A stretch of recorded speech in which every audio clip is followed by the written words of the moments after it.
এক সাহাবী বলল, নবী আমার ছেলে মিষ্টি খায়, বেশি মিষ্টি খায়, এত মিষ্টি কিনে দেওয়ার টাকা আমার নাই, আপনি ছেলের নসিহত করেন।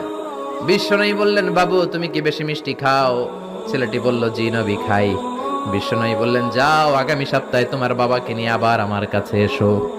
বিশ্বনবী পরের সপ্তাহে ছেলেরে বললেন, ও ছেলে মিষ্টি বেশি খেও না, এত বেশি মিষ্টি খাওয়ার টাকা দেওয়ার টাকা তোমার বাবার নাই, কম কম খাবা, তাহলে তোমার বাবার উপর ihsan হবে।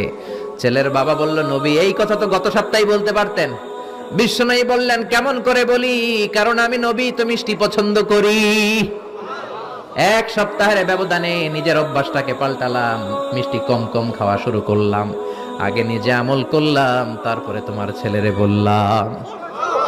সুবহানাল্লাহ। বাড়িতে যে কি রহমতের নবী, কি বরকতের নবী, নিজে কিছু আমল না করে অন্যরে বলতেনই না।